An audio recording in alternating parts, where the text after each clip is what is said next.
Different के साथ। ठीक है। अच्छा जी। सो गाइस ये एक एग्जाम्पल क्वेश्चन है। इसमें मैं पहले आपको पढ़ के बताता हूँ हो क्या रहा है। इसमें कह रहा है कि Salman started a business on 1 April. ठीक। ही receive an invoice for telephone expenses quarterly in arrear. Quarterly कहते हैं 3 महीने, मतलब साल में 4 दफा। क्वार्टरली मीन्स साल में 4 दफा, क्वार्टर चार, 4 को बोलते हैं। तो साल में 12 महीने होते हैं। तो साल में 4 दफा मतलब 3 महीने के बाद, हर 3 महीने के बाद, हर 3 महीने के बाद इसको इनवाइस मिलता है। इन एरियर का मतलब ये होता है कि एक होता है एडवांस में पेमेंट करना, एक होता है बाद में पेमेंट करना। तो पेमेंट पे करने के दो तरीके होते हैं, एक होता है एडवांस में देना, एक होता है बाद में देना। तो जैसे ट्यूशन की फीस आप लोग एडवांस में देते हैं, लेकिन आप लोग बिजली का जो बिल है, गैस का जो बिल है, वो एरियर में देते हैं, क्योंकि पहले आप कंज्यूम करते हैं, देन जितने यूनिट बने होते हैं उसके हिसाब से पे करते हैं। ठीक है। अच्छा जी। During the year ended 31 March 2008, his payment for expenses included the following. हमने ये पेमेंट की, 30 जून को एक पेमेंट की, 4 अक्टूबर को एक पेमेंट की, 3 जनवरी को एक पेमेंट की, और ये पेमेंट लिखी हुई है। उसके बाद लिख रहा है an invoice for telephone expenses for 59 was receive on 31 March 2008। This was for telephone expenses up to the end of March but was not paid until 5 April 2008। ठीक। पहला सवाल क्या है? आप टेलीफोन एक्सपेंस का अकाउंट बनाएं 31 मार्च 2008 तक। तो पहले हम ये कर लेते हैं। इसमें बोला है कि टेलीफोन एक्सपेंस का अकाउंट बनाएं, तो हम बना लेते हैं। ठीक है। तो we are making telephone expense account.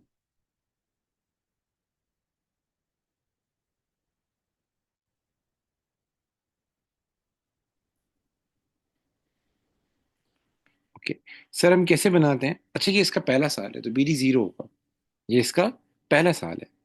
इसका जो साल स्टार्ट, इसने बिजनेस स्टार्ट किया अप्रैल में। कब स्टार्ट किया इसने? अप्रैल में। तो एंड कब हो रहा होगा, मैं लिख लेता हूँ।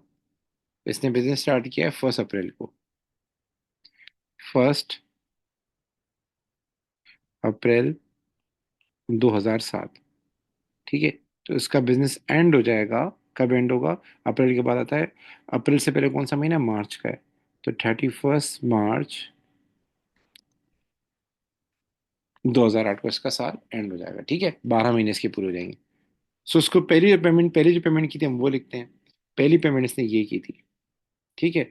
ये कितनी की पेमेंट थी? 44 की, और कैश के थ्रू थी। तो मैं लिखूंगा, मैं डेबिट साइड पे 44, उसके आगे लिखूंगा कैश, और डेट जो थी वो भी लिखूंगा। डेट कौन सी है मैं देख लेता हूँ, डेट कौन सी। डेट इज 30 जून। तो मैं 30 जून लिख दूंगा यहाँ पे। ठीक है। 2007। उसके बाद आगे चलते हैं। उसके बाद दूसरी पेमेंट जो है वो ये वाली है। 4 अक्टूबर को की थी, तो मैं लिखूंगा 4 अक्टूबर। और ये ट्रांसफर लिखा हुआ है, जहां ट्रांसफर का वर्ड है इसका मतलब बैंक। जिस सवाल में ट्रांसफर का वर्ड हो उसके आगे आना चाहिए बैंक। कितना एक्सपेंस पे किया था सर? 56। टेलीफोन एक्सपेंस वेरी कर सकता है। फिर आगे आ जाएं सर। फिर हमने 3 जनवरी को पेमेंट की है, कितनी की है? 62 की, हम लिख देते हैं। और ये भी किसके जरिए की थी? ये क्रेडिट ट्रांसफर। जब भी ट्रांसफर का वर्ड आ जाए आपके जहन में क्या आना चाहिए? बैंक आना चाहिए। और इसके आगे लिख देंगे 3 जनवरी 2008। ठीक है। ये जितनी ये पेमेंट है ये इसी दौरान हुई है, इस पीरियड के दौरान हुई है। 1 अप्रैल 2007 से लेके 31 मार्च 2008 तक की है। अब हम क्या करेंगे? अब हम सवाल को क्लोज करने से पहले देखेंगे इज देयर एनी एडजस्टमेंट और नॉट। एडजस्टमेंट दो होती है। नंबर वन, ये जो पेमेंट हुई है, ये जो पेमेंट हुई है, अगर ओवर पेमेंट है तो यहाँ पे आएगा प्रीपेड। आपने पढ़ा होगा ना पाप, आपने पढ़ा होगा ना पाप। ठीक है। अगर ये पेमेंट कम है, रेगुलर पेमेंट्स थी, तो यहाँ पर आएगा अक्रूड। तो प्री पेमेंट का तो पता है, इससे पता लग जाता है कि जो पेमेंट है ये कब तक की थी, कब तक की थी। तो पढ़ लेते हैं। तो ये जो टेलीफोन एक्सपेंस हमने पे किया ये 30 जून तक था। ठीक है। आप देख लें, अगर आपका साल शुरू हुआ है अप्रैल में, तो अप्रैल के बाद दूसरा महीना कौन सा आता है? मई। और तीसरा महीना कौन सा आता है? जून। तो 3 महीने पूरे हो गए, क्योंकि हम 3 3 महीने की पेमेंट करते थे। यस सर, हो गए। अच्छा जी। उसके बाद हमने 4 अक्टूबर को पेमेंट की थी। हम देख लेते हैं हमारे जो अगले 3 महीने वो कौन से होंगे। जून के बाद आता है जुलाई, जुलाई के बाद आता है अगस्त, सितंबर। तो इसका मतलब ये 3 महीने भी हो गए, ये इसमें आ गए, ये इसमें आ गए, ठीक। अच्छा जी। सितंबर के बाद सर कौन से महीने आते हैं? सितंबर के बाद आते हैं अक्टूबर, नवंबर, दिसंबर। सर इसकी पेमेंट देख लेते हैं। इसने ये पेमेंट की है 3 महीने की, ये वाली, 3 जनवरी को। ये जो पेमेंट आपने लिखी है सर, ये किसकी थी? अक्टूबर की, नवंबर की, दिसंबर की। और पेमेंट हम बाद में करते हैं, मतलब महीने पूरे हो जाते हैं तो करते हैं, 3 महीने के एक साथ करते हैं। सर इसके बाद हमारा साल तो 12 महीने का होता है। तो 1 2 3 4 5 6 7 8, 3 महीने रह गए। 3 महीने कौन कौन से रह गए? जनवरी, फरवरी और मार्च, ये वाले महीने हमारे रह गए। अब इसका क्या करना है? अब मुझे कैसे पता लगेगा उसकी पेमेंट कितनी थी? अगर रेगुलर पेमेंट है, फिक्स पेमेंट है, अगर हर महीने जैसे आप 100 रुपये देते हैं तो 100 × 3 कर दें, और जो आंसर आ जाए उसको यहाँ लिखें, क्योंकि अक्रूड है ना, हमने नहीं दिया अभी तक। मैं दोबारा बता दूं, पाप, साल के आखिर में जो अक्रूड होगा वो यहाँ पे आएगा, साल के आखिर में जो प्रीपेड है यहाँ पर आएगा। प्रीपेड तब आता है जब ज्यादा दिया हो। अब ये तो 9 महीने की पेमेंट हुई है और 12 महीने का साल होता है, तो इसका मतलब यहाँ पे सीडी आएगा। तो कभी कभार आपको बता देगा कि हर महीने का इतना एक्सपेंस बनता है, मल्टीप्लाई बाय 3 मंथ्स कर दें, लिख लें। लेकिन यहाँ हम क्या करें? तो यहाँ जो बिल आएगा ना मार्च के बाद, उससे पता लगेगा। जो मार्च के बाद बिल आया होगा, ये जरा स्टेटमेंट पढ़ें। An invoice for telephone expense for 59 was receive on 31 March. अब हमने पे नहीं किया था पर हमें बिल मिला था, तो पे कितना करेंगे? 59 ही करेंगे ना पहले। तो इसका मतलब ये अक्रूड था। तो अक्रूड के दो तरीके होते हैं। एक तरीका, अगर फिक्स पेमेंट है, मल्टीप्लाई बाय मंथ्स करने जितने महीने बनते हैं। अगर फिक्स पेमेंट नहीं है तो वो आपको बिल देगा, जो कि ईयर एंड के बाद या बिल्कुल ईयर एंड पे मिल रहा होगा। वही बिल आपका सीडी बन जाएगा, अगर वो कंप्लीट 3 महीने का है। तो ये जो बैलेंस, ये जो 59 है, ये हमारे लिए क्या हो जाएगा? Balance CD 59। अब क्या करना है सर? अब दोनों साइड का टोटल करना है। दोनों साइड का टोटल करना है। मुझे बताएं कितना अमाउंट आएगा? 44 + 56 + 62 + 59, कितना अमाउंट हो जाएगा?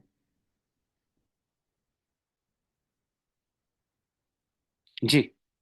121.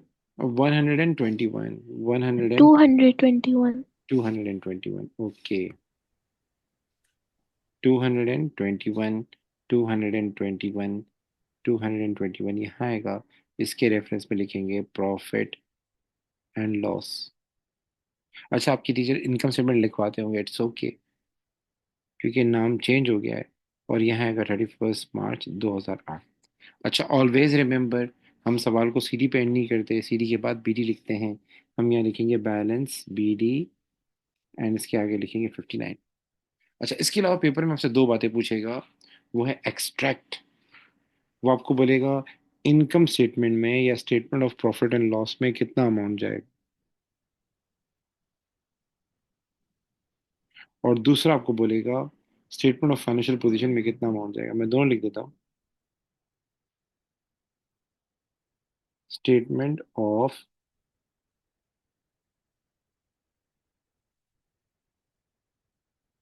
ये दोनों आप बना चुके हैं, हमको आइडिया होगा। तो पहले आते हैं इनकम स्टेटमेंट में कितना अमाउंट जाएगा। इनकम स्टेटमेंट में दो चीजें होती है, एक होता है अदर इनकम, एक होता है एक्सपेंस। ठीक है, ये हमारे सेकेंडरी इनकम, सेकेंडरी एक्सपेंसेस होते हैं। तो ये टेलीफोन एक्सपेंस है, ये एक्सपेंस में जाएगा। और एक्सपेंस में कितना अमाउंट जाता है? जो आपने ट्रांसफर किया है। हम जीपी के बाद लिखते हैं एक्सपेंसेस। तो एक्सपेंसेस में कितना अमाउंट जाएगा? जो आपने ट्रांसफर किया है। 221 आपने ट्रांसफर किया है, यही जाएगा। तो हम लिखेंगे 221, और यहाँ लिखेंगे टेलीफोन एक्सपेंसेस। अच्छा, एसएफपी में कितना अमाउंट जाएगा? एसएफपी में जो भी हमारा एक्सपेंस होता है, अगर हमने प्री पे किया है तो ये हमारे कहलाएगा अदर रिसीवेबल।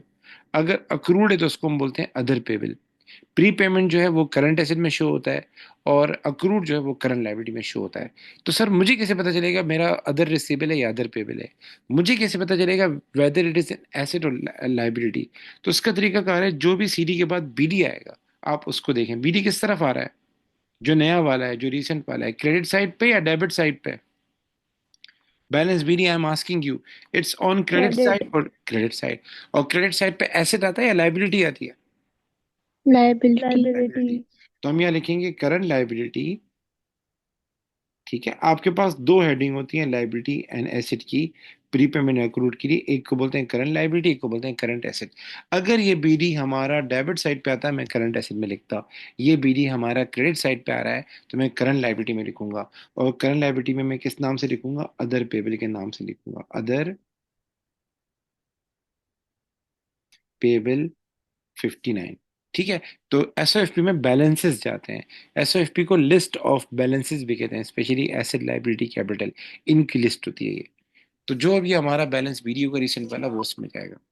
सर एक सवाल और कर लेते हैं, एक सवाल और कर लेते हैं, ताकि ज्यादा कॉन्सेप्ट क्लियर हो जाए। मुझे बता दें, मैं वो सवाल करा दूं अगर आप लोगों ने ये किए हों, तो मैं उसी हिसाब से करवा दूं।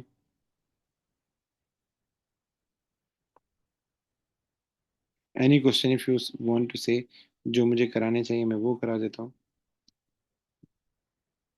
ओके गाइस, मैं कोई सवाल जो आखिर में दिए होते हैं वो करा देता हूँ आपको, ठीक है? इस तरह एग्जांपल्स तो बहुत हो जाएंगी। जस्ट वेट, ये कर लेते हैं। पर ये तो इनकम है, ये तो इनकम का अकाउंट है, कोई और कर लेते हैं। जस्ट वेट, एक अच्छा सवाल देखता हूँ।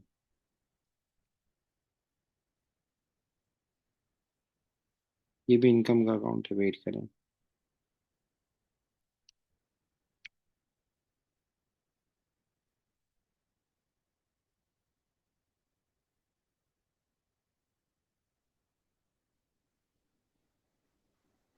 अच्छा जी, ये देखते हैं। ये वाला अच्छा लग रहा है। ओके गाइस, इसको करते हैं। मेरी फाइनेंशियल ईयर एंड्स ऑन 31 मार्च, मैं ये पढ़ रहा हूँ यहाँ पे। ठीक है, Mary financial year ends on 31 March. She maintain a combine account for rent and rates, वो कंबाइन अकाउंट बनाती है।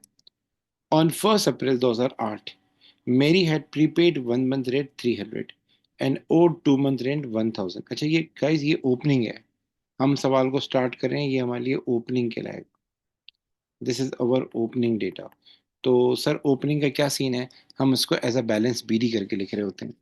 तो आ जाएं सर, हम एक कंबाइन अकाउंट बनाते हैं रेंट एंड रेट्स का। इसको भी करते हैं, रेंट एंड रेट्स,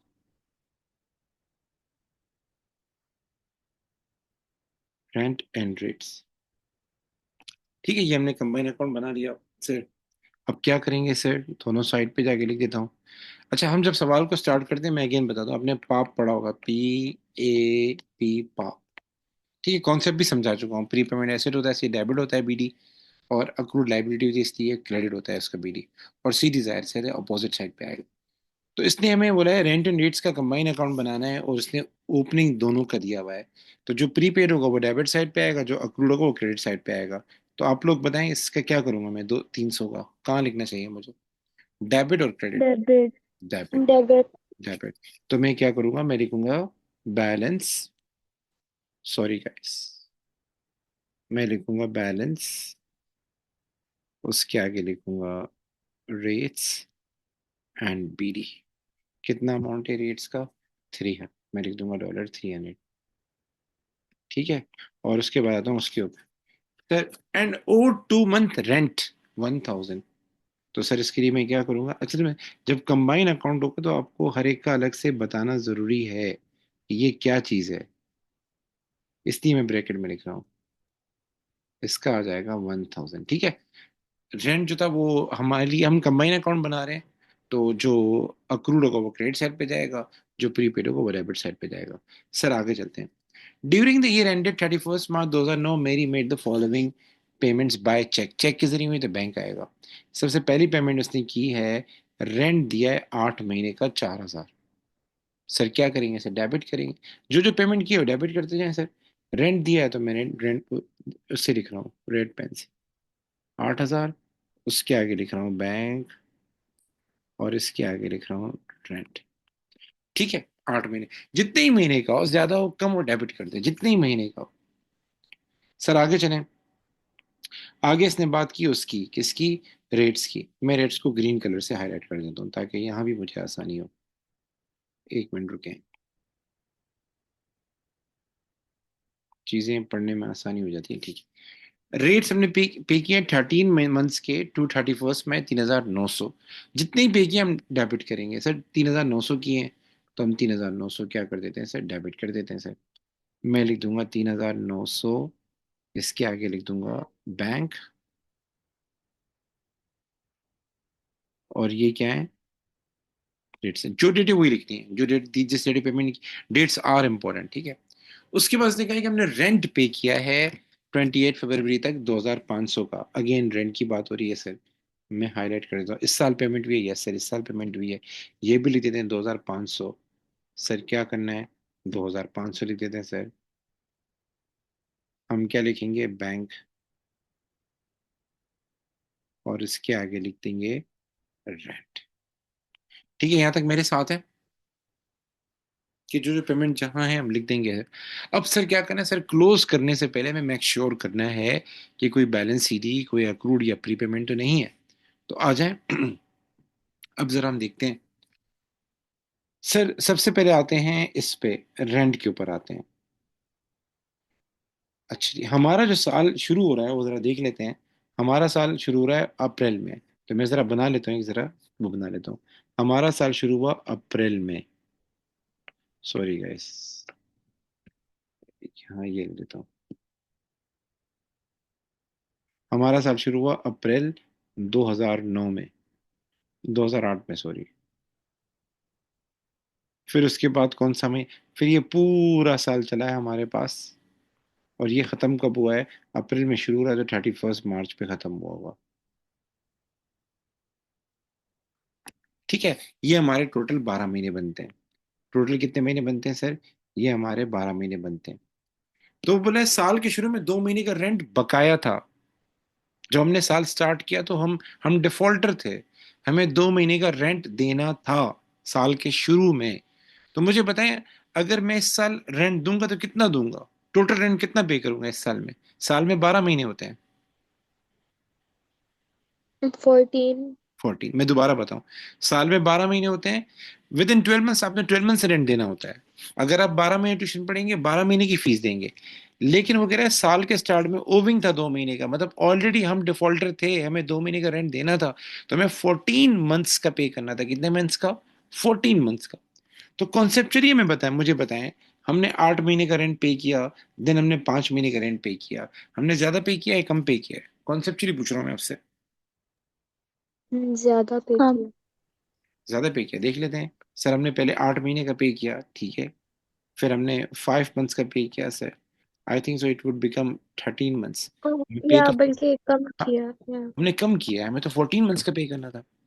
सर ये तो हो गया कॉन्सेप्चुअली। जरा मैंने आपको अगेन कहा था, आप जरा डेट्स पे फोकस कीजिए। किस पे फोकस कीजिएगा, डेट्स पे। हमने जो लास्ट लास्ट पेमेंट की है, लास्ट लास्ट पेमेंट की है, वो कब तक थी, 28 फरवरी 2009 तक। मैंने बताया था ना आपको, सवाल के अंदर पीरियड दिया होगा, पेमेंट के अंदर टाइम पीरियड दिया होगा। तो लास्ट जो पेमेंट हमने की है, सबसे आखिरी पेमेंट, वो 28 फरवरी हमने की। तो 1 दिसंबर को है, लेकिन उस पेमेंट का जो बेनिफिट मिलना है हमें 28 फरवरी तक मिलना है। और हमारा साल कब एंड हो रहा है, हमारा साल कब एंड हो रहा है, डेडलाइन कौन सी है, कट ऑफ डेट 31 मार्च। 31 मार्च। हम जब ये देखते हैं कि हमारा रेंट पूरा है या नहीं है, तो सवाल की रिक्वायरमेंट जाके देखा करें। सवाल की रिक्वायरमेंट में ईयर एंडेड देखा करें। ये सवाल की रिक्वायरमेंट है, मैं दिखा देता हूँ।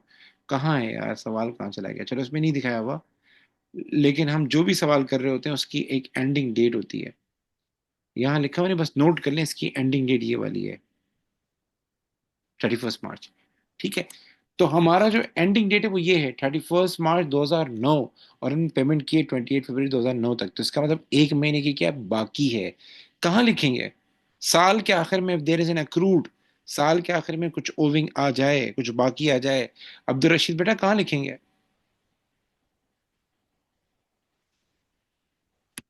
सर जी बेटा, क्रेडिट साइड पे। मैंने सिखाया था पाप, अगर आपको याद हो, PAP। कहाँ लिखेंगे बेटा, साल के आखिर में अक्रूड हो तो सर डेबिट। डेबिट साइड, ठीक है। हम डेबिट साइड लिखेंगे, ठीक है। हम रेंट की बात कर रहे हैं तो रेंट के लिए मैं रेड कलर यूज करूंगा। हम लिखेंगे बैलेंस, सॉरी, हम लिखेंगे बैलेंस CD, रेंट और लिखेंगे सीडी। इसके अमाउंट के लिए मैंने एक फॉर्मूला सिखाया था, वो ये था, जो भी आपने लेटेस्ट पेमेंट की है वो लें, पेमेंट इनटू एक्स्ट्रा, मतलब एडिशनल के लें, डिवाइड बाय टोटल। सर क्या मतलब? सबसे लास्ट पेमेंट कौन सी की थी सर हमने? 2500 की थी, तो 2500 ले लें। कितने महीने अक्रूड है सर? एक महीना, डिफरेंस जो है, डिफरेंस डिवाइडेड बाय, ये पेमेंट कितने महीने की थी? पीछे लिखा हुआ है कितने महीने की थी सर? ये पेमेंट 5 महीने की थी, तो डिवाइड कर दें 5 से। सर ये आ जाएगा कितना? 500। 500. तो मैं 500 यहाँ पे लिख दूंगा। Is it clear? Yes sir. Sir आगे चलें। ये तो होगी कहानी रेंट की। अब आ जाए रेट्स के ऊपर। रेट्स का आप लोग मुझे बता दें, मैसेज टेक्स्ट में बताएं, कोई वॉइस में बात नहीं करे। रेट्स के बारे में ये दो बातें नजर आ रही हैं आपको, क्या करना है रेट्स का?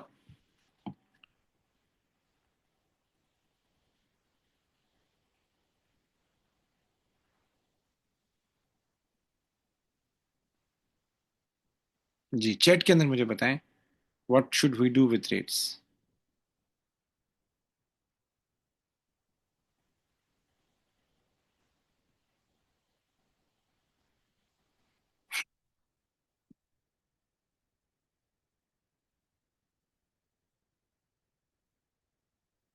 जी बेटा, आई एम वेटिंग बेटा।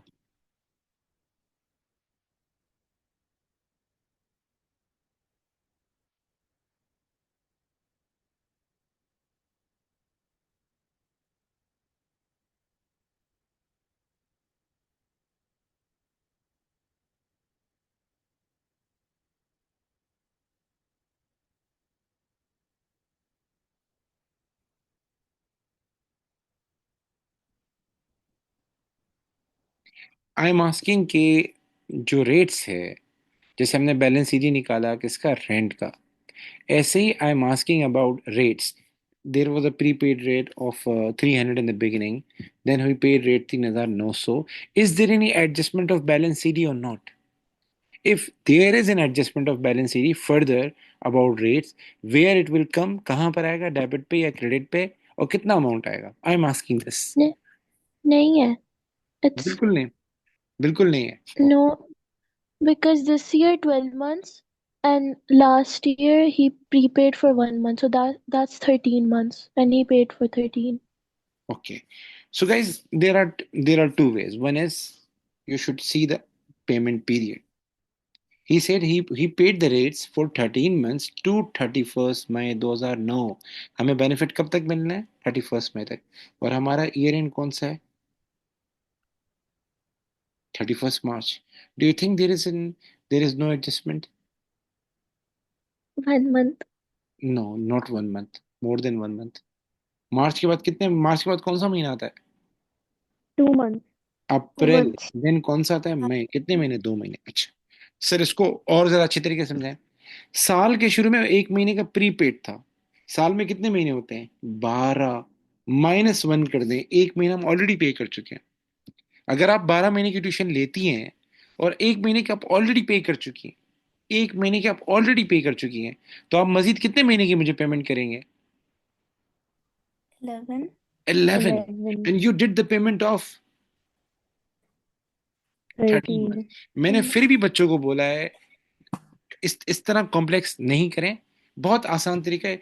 चेक द पेमेंट पीरियड, कि जो भी हमने पेमेंट की है वो आपको पेपर में मेंशन करेगा, ड्यूरेशन एंड टाइमलाइन उसकी बताएगा, कितने मंथ्स की थी और उसकी टाइमलाइन। तो हमने 1 जून को पे किया था, 13 मंथ की पेमेंट थी, और ये ड्यूरेशन है उसकी, ये उसका एंडिंग मंथ है, और हमारा एंडिंग मंथ ये रहा। इसको सिंपली देख लें, खामखा इतना वो परेशान नहीं होंगे आप। तो ये पेमेंट है 31 मई तक। ये जो 13 महीने हैं, इसका फायदा में 31 मई तक मिलेगा। 31 मई तक मिलेगा। और हमारा साल का मेंडोर है सर 31 मार्च। इसका मतलब 2 महीने क्या हो गए? एक्स्ट्रा। 2 महीने एक्स्ट्रा हो गए, तो it's a pre payment. It's a pre payment. Sir ये प्री पेमेंट कहाँ आएगा? क्रेडिट साइड पे आएगा। हम लिखेंगे बैलेंस, रेट्स, और आगे लिखूंगा CD. And I told you, एक फॉर्मूला याद रखें, पेमेंट इनटू एक्स्ट्रा, एक्स्ट्रा के लें, एडिशनल के लें, डिफरेंस के लें, डिवाइड बाय टोटल। तो सर इसके लिए क्या करना होगा, लेटेस्ट पेमेंट उठानी पड़ेगी। सबसे लेटेस्ट पेमेंट डेट की ये रही 3900, तो 3900 लें। कितने महीने एक्स्ट्रा हो रहे थे, मार्च के बाद आ रहा था अप्रैल, अप्रैल के बाद आ रहा था मई, 2 महीने एक्स्ट्रा हो टू रहे थे। टू और कितने महीने की पेमेंट थी सर, ये 13 मंथ्स की थी। 13 कहाँ से पता लगा, यहाँ से। तो मुझे बता सकते हैं what's the amount, 3900। 600 ji, 600 600 600 is the amount. So I will write over here Sir, 600. I have a लिखो। question. जी जी, yes yes. When do we know कि हमें ये फॉर्मूला कब यूज करना है? Because in the previous question हमने नहीं यूज करा था, हमने डायरेक्टली लिख लिया था. अच्छा बेटा, basically when the amount is given, when the amount is given, like if there is any question, uh, uh, if the amount, like in previous question the amount was given. In previous question they said कि we received the bill of 3 months, we received the bill of 3 months, and that amounted to 59। तो amount given था, और 3 महीने ही due थे, 3 महीने ही बाकी थे, और 3 महीने का ही अमाउंट ड्यू था। बट वेन यू नो कि अमाउंट ड्यू तो है, अमाउंट प्रीपेड तो है, लेकिन अमाउंट कितना है वो हिडन है, अमाउंट कितना है वो हिडन है। आपको ये पता है कि अक्रूड है, आपको पता है प्रीपेड है, पर वो अमाउंट कितना है वो नहीं पता। आपको टोटल अमाउंट दिया हुआ है, टोटल अमाउंट 3 महीने जैसे यहाँ हमें पता था ड्यू कितना महीने का हो रहा है सर, 1 महीने का हो रहा है, लेकिन हमें जो अमाउंट गिवन था वो 2500 था, जो कि 5 महीने का था, और ड्यू सिर्फ 1 महीने का था। तो 1 महीने का अमाउंट कितना होगा ये फाइंड करना पड़ेगा।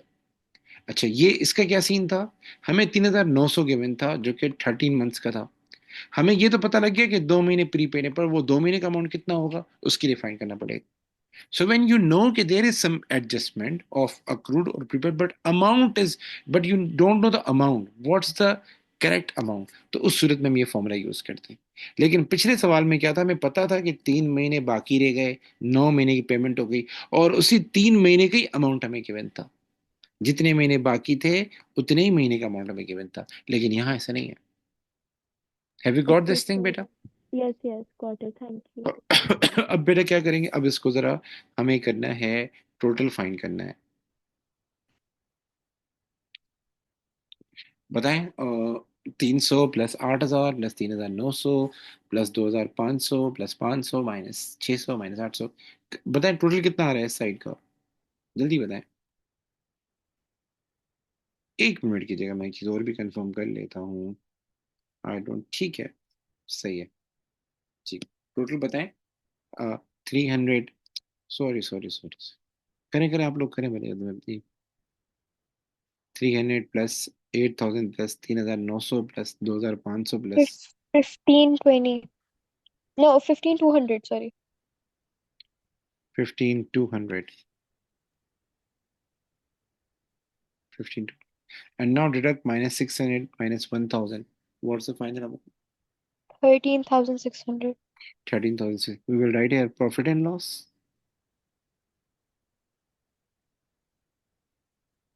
और हम लिखेंगे इसके नीचे रेट्स भी लिखेंगे, रेट्स में रेंट भी लिखेंगे, और हम इसके आगे रेट्स भी लिखेंगे। अभी मैं टोटल लिख देता हूँ, सॉरी सॉरी सॉरी, हम इसके आगे रेट्स भी लिखेंगे। अच्छा, अभी मैं टोटल लिख रहा हूँ, ठीक है। टोटल कितना आया था, 13,000, 13,200, 900. Thirteen Oh, thousand yeah. Nine hundred कैसे आएगा, नहीं, 600. 600, ओके, ठीक है, 13,600 आ गया। अच्छा गाइस, अब मसला पता है क्या है, हम जब कंबाइन अकाउंट बनाते हैं तो हमें ये बताना होता है रेंट कितना है, रेट्स कितना है, ये बताना जरूरी है। तो अब आपने एक छोटा सा काम और करना होगा, डेट इज कि इस 13,600 में से रेंट कितना है, रेट्स कितना है, उसके लिए एक काम करें, हम रेट्स को देख लेते हैं। रेट ज़्यादा आसान है। रेट्स की एक ये एडजस्टमेंट है, एक ये है, एक ये है। तो जो डेबिट साइड है वो प्लस कर लें, जो क्रेडिट साइड है वो माइनस कर दें, आपके पास रेट्स का अमाउंट आ जाएगा। हमें इस 13,600 में से कितना रेट्स है कितना रेंट है ये अलग करके बताना भी जरूरी है। नहीं बताएंगे तो 3,600. सर ये कैसे आया, बहुत आसान था। 300 plus 3900 minus 600, what is the amount, 3,600. 3,600। अच्छा गाइस, 13,600 में से 3,600 इफ बिलोंग टू रेट्स, तो बाकी कितना अमाउंट होगा माइनस कर लें। 13,600 में से 3,600 माइनस कर लें, 13,600 माइनस 3,600, यू विल गेट 10,000। 10,000 जो है वो आपका इसमें जाएगा, वो आपका उसमें जाएगा, किसमें, रेंट पे जाएगा। सर आगे क्या होगा, आगे भी सिखा देता हूँ। ये बैलेंस सीडी है, ये यहाँ जाके बैलेंस बीडी बनेगा, इट वुड बिकम 500। और ये बैलेंस सीडी है, ये आगे जाके बैलेंस बीडी बनेगा, it would come 600। Sir income sir statement कितना, जी जी। कैन यू एक्सप्लेन वो रेंट एंड रेट्स वाला वापस से एक बार, the P&L account, how you got it? हाँ ठीक है, ओके मैं समझा रहा हूँ। Guys I was telling that कि हमें क्या करना होगा, मैं एक मिनट मिटा दूँ सारा कुछ ताकि आपको पता लगे। First of all I told you कि फाइंड द टोटल अमाउंट। सबसे पहले क्या करें, आप लोग टोटल अमाउंट फाइंड करें। तो what you did, you added all the figures on the debit side. You added all the figure on the debit side. You got 15,200. Then what you did, you minus 600, you deducted minus 1,000 as well. So आपके पास जो value आ गई that was 13,600। Have you got this? ये समझ में आया 13,600 कैसे है? Yes Now yes. what you have to do, you have to separate rates amount and rent amount out of 13,600, हमें अलग करना है। तो मैंने सिंपली क्या किया, मैंने कहा कि हमारे पास जो रेट्स है, रेट्स पहले मैंने कहा रेट्स को कर लेते हैं, ये रेट्स है ना, इसको देख लेते हैं। तो ये रेट्स का बैलेंस बीडी था, मैंने ऑलरेडी लिखा हुआ था ये रेट्स का। ये बैंक पेमेंट थी रेट्स की, और ये एक फाइनल एडजस्टमेंट थी रेट्स की। What I did, debit side वाला आइटम प्लस किया है, 300 plus 3,900, you got 4,200, 4,200। Then I deducted minus 600। तो 4,200 में से जब आप 600 माइनस करेंगे, 600 माइनस करेंगी, the answer would be 3,600। Okay, अच्छा जी। अब रेंट कितना होगा, इट्स वेरी इजी, 3,600 में से 13,600 माइनस कर दें, सिंपली इन दोनों का डिफरेंस ले लें, यू विल गेट 10,000। आपके पास फिगर आ जाएगी 10,000। Okay sir, got it, thank you. ठीक है, अच्छा जी। अच्छा इसके बाद होता क्या है वैसे, ये जो सीडी है, ये जो सीडी है ये आगे जाके बीडी बनेगा, मैं टाइम बचाने के लिए शॉर्टकट करके लिख रहा हूँ। और ये जो सीडी है ये आगे जाके वो बनेगा 600। पेपर में सम टाइम आता है एसओएफपी में कितना अमाउंट जाएगा। तो गाइज ये एसेट है या लाइबिलिटी है हमारे लिए, अगर बीडी डेबिट साइड पे आ रहा है? Asset. एसेट है, तो ये शो होता है अदर रिसीवेबल में।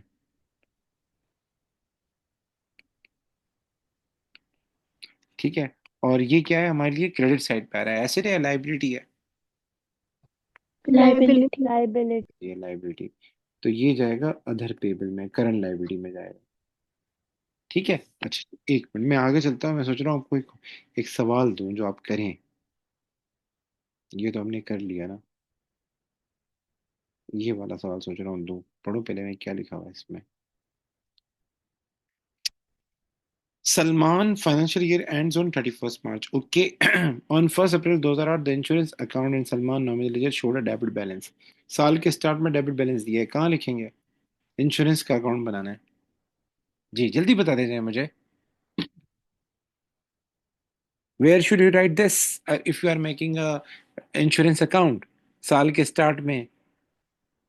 सर डेबिट बैलेंस है डेबिट साइड पे लिखेंगे, क्रेडिट बैलेंस है तो क्रेडिट साइड पे लिखेंगे, सो सिंपल। अगर डेबिट दिया है डेबिट साइड पे लिखना है, क्रेडिट बैलेंस दिया है क्रेडिट साइड पे लिखना है। ठीक, सर आगे चलें। He paid 636 for 1 year insurance on his premises by direct debit on 1st July 2008। ठीक, आप इंश्योरेंस का अकाउंट बनाएं। ओके सर, लिखते हैं सर, हम इंश्योरेंस का अकाउंट बना लेते हैं सर। ये इंश्योरेंस का अकाउंट है, सॉरी टाइम शॉर्ट है लेकिन मैं देख लेता हूँ जल्दी से बना। तो साल के स्टार्ट में 1 अप्रैल को आपके पास बीडी आ रहा था, कितना सर? बीडी आ रहा था हमारे पास 150, मैं लिख दूंगा 150 यहाँ पे। ऑलरेडी प्रीपेड करे थे, कितने महीने का तो कुछ भी नहीं बताया, कोई मसला नहीं। फिर आपने 636 दिया 1 ईयर को, और ये इसका जो टाइम स्टार्ट हुआ था 1 जुलाई को स्टार्ट हुआ था, ठीक है। हम लिख लेते हैं 1 जुलाई को आपने पेमेंट की है, डायरेक्ट डेबिट मीन्स बैंक, 636 की। अब इसमें इसने ये नहीं बताया, अब हमारा साल एंड हो रहा है मार्च 31 मार्च को 2009 को साल एंड हो रहा है, ठीक है। अब इसमें इसने ये नहीं बताया कि ये जो पेमेंट है हमारे पास 636 की, इसमें कितना प्रीपेड है कितना अप्रूव्ड है, ये नहीं बताया। तो अब इसमें हम अज्यूम करेंगे आपने पेमेंट की है जुलाई को, और आपने एडवांस पेमेंट की है, एडवांस, बाद में नहीं की, एडवांस की है। तो अगर हमने जुलाई को पेमेंट की है, जुलाई 2008 को एडवांस पेमेंट की है, एडवांस पेमेंट की है, तो 12 महीने कब पूरे होंगे? अगर आपका साल जनवरी में एंड होता है तो 12 महीने 31 दिसंबर को पूरे होते हैं। तो यहाँ कब पूरे होंगे सर? यहाँ जून को पूरे होंगे, जून 2009। तो मुझे बताएं, अगर हमारा साल मार्च में एंड होता हो और हमने जून तक की पेमेंट की हो, तो प्री पेमेंट है या अक्रूड है? प्रीपेमेंट। प्रीपेड। तो इस सवाल में नहीं बताया हुआ ये प्री पेमेंट कितना है, ये कितना है, बस ये